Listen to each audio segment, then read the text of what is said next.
All right, ladies and gentlemen. So we have a story here, an article, but it's more a story because none of it's factual. We have an article here from Kotaku, from Ethan Gack, right? With a headline that reads, "The Stellar Blade Censorship Circus Explained. Patched sexy outfits have become one of the saddest rallying cries in gaming."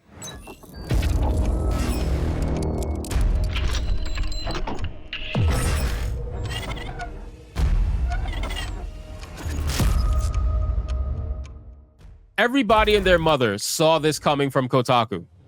Everybody and their mother knew that they were going to try to represent this in the most disingenuous way, just like they did with Sweet Baby Inc.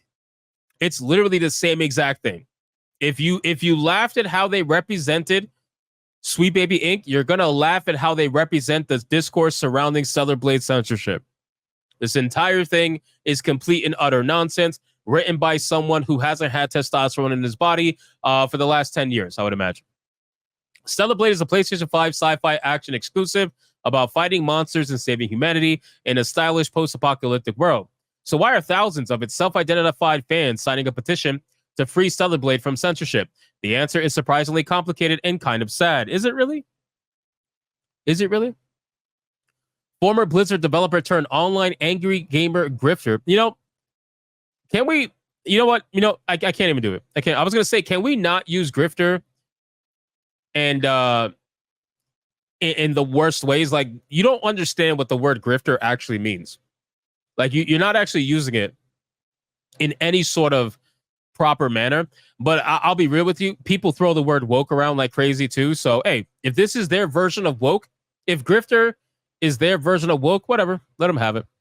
Mark Kern recently posted a change.org petition calling for altered content from a previous version of Stellar Blade. No. Kotaku. Stop it. Kotaku. It's not a previous version of Stellar Blade. It was the version. It was the launch version. Okay? It was the version that would have been the final version if the internet didn't exist. It was the version that was on the disc. That is the final version, not just a previous version, the final version, the release version, if you want to be specific. The content has been censored from the original trailer version posted by Sony. Not just the original trailer version, everything. All the press releases, all the videos shared, all the gameplay shared, everything. It's not just one trailer, everything was censored that was promised not to be censored. The petition reads, "We as gamers want this content back. We relied on it. We made the game the #1 pre-order worldwide because of it, and this is the true game we want." Oddly, the petition never explicitly says that the alleged censorship is sexy outfits that were nerfed in a pre-release update. That is literally not factual. That's not factual. It wasn't nerfed in a pre-release update because you can't update the game pre-release. You fucking idiot. Like, that's not how that works. You can only update the game post-release. If you update the game pre-release, then that would be put on the disc, which was the final version of the game. A day one patch is still a post-release patch. Post-launch patch. It doesn't matter if it's day one. It's still 1 minute after the game was released, so it's a post-release patch. It's fucking retarded.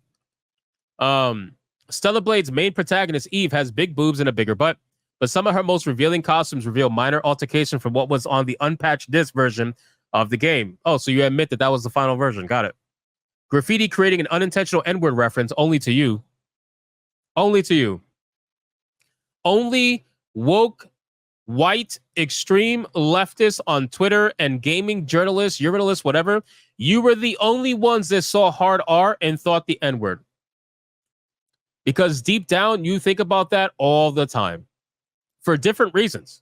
Then he says the main accusations of censorship revolve around things like a bunny swimsuit where a layer of lace, aka the maternity cloth, was added to cover up some of Eve's cleavage, and the cut of the fabric was changed to cover up more of her hips. It's not about inches of fabric, it's about fighting the double standard and getting Stellar Blade customers what was advertised, Kern tweeted over the weekend. In a launch interview, Stellar Blade director Kim Hung-tae was asked point blank about the censorship issue and if the development team would consider rolling that part of the update back. We're aware of the issue and we would like to address that the final product we intended was outfits for a certain age group. I do know my answer could make everyone happy, and we can't promise you anything right now, but we are discussing the issue internally. That seems like a totally different translation from the one that I saw. I don't know about you guys, but the translation I saw was nothing about that. Then it says the fact that the changes were apparently a voluntary creative choice doesn't appear to have stopped Stellar Blade truthers from moving forward with the conspiracy, however. It's not a conspiracy. It's literally not a conspiracy. Like, it was censored. You're claiming it's a conspiracy, but it was in fact censored. It doesn't matter if it was creative differences. Here's how we know it's censored, okay? We know it's censored because you showed us a version that is not the version you gave us. You yourself openly admit that that version is readily available on the disc, which means that was the intended final version of the game, okay? Thus, that also means that the statement that your company made, we didn't make that statement. Your company made that statement. Shift Up made that statement. We didn't tell Shift Up that, oh, hey, Shift Up, by the way, can you go lie on the internet and tell everybody that the game is uncensored when it is? Gotcha, boss. I'll get right on that. We didn't say that. They did that. They're the ones who did that. So they're the ones that have to abide by that statement. And we found proof of censorship. It doesn't matter if it's creative differences. None of that shit matters. At the end of the day, you have a final 1.0 release version of the game that is available on the disc, and that is not what is currently playable if you are forced to update the game with the internet. Because guess what? Guess what? If somebody chooses not to update the game, then guess what version they're playing?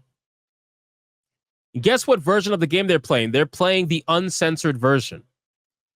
And if that version of the game is not the one you intended to be released, then why did you put it on the fucking disc?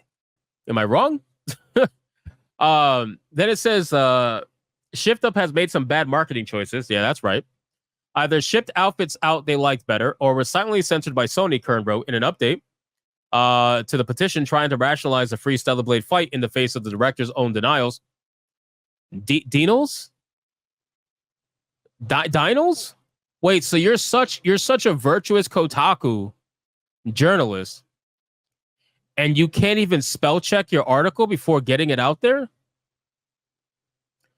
You had to just be the first one out there with this story that you didn't even bother putting this through checks and balances. That either that tells me that you don't actually put things through checks and balances like you said, or you do, and they suck at their job too.